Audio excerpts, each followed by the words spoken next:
ఆలు టమాటా వంకాయ కర్రీ. ఇది చాలా టేస్టీగా ఉంటుంది. 10 నిమిషాల్లో అనేది మనం తయారు చేసుకోవచ్చు. కుక్కర్లోని నేను చేశాను. కుక్కర్లో చేయడం వల్ల పర్ఫెక్ట్గా కర్రీ వస్తుంది, రుచికి రుచిగా ఉంటుంది. మీకు కావాలంటే బయట కూడా చేసుకోవచ్చు, కానీ కుక్కర్లో అయితే త్వరగా అయిపోద్ది. పోపు అనేది పెట్టుకోవాలి. ఆయిల్ పెట్టి పోపులు వేగిన తర్వాత కొంచెం కరివేపాకు వేసుకోవాలి. ఇవి వేగిన తర్వాత అల్లం వెల్లుల్లి దంచి కొట్టి వేసాను అనమాట.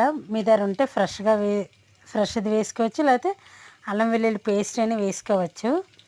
పచ్చిమిర్చి, ఉల్లిపాయలు ఇవి వేగిన దాంట్లోని బంగాళదుంపలు కోసి ఉంచుకున్నాం కదా, అవి, వంకాయ ముక్కలు, టమాటాలు కూడా వేసి ఆయిల్లోని మనం ఫ్రై చేసుకోవాలి. టమాటా అనేది త్వరగా మగ్గిపోద్ది, వంకాయ కూడా త్వరగా కుక్ అయిపోద్ది. కాబట్టి 2 నిమిషాలు ఆయిల్లో ఫ్రై చేసిన తర్వాత కొంచెం పసుపు, రుచికి తగ్గ సాల్టు, కారం, కొంచెం ధనియాల పొడి, కొంచెం గరం మసాలా పొడి వేసి కొత్తిమీర, మీ దగ్గర ఉంటే కస్తూరి మేతి కూడా వేసుకోవచ్చు. అది వేయడం వల్ల కర్రీ అనేది కొంచెం టేస్టీగా ఉంటుంది. ఇవన్నీ వేసి మసాలాలన్నీ బాగా కలిసేటట్టు 2 నిమిషాలు కలుపుకోవాలి.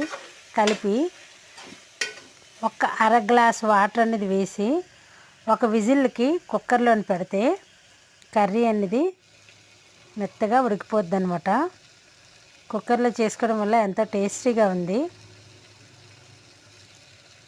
వాటర్ కూడా ఎక్కువ పట్టదు. కర్రీ అనేది రెడీ అయిపోయింది. దుంప కూడా చూసారా, పర్ఫెక్ట్గా ఉడికిందనమాట.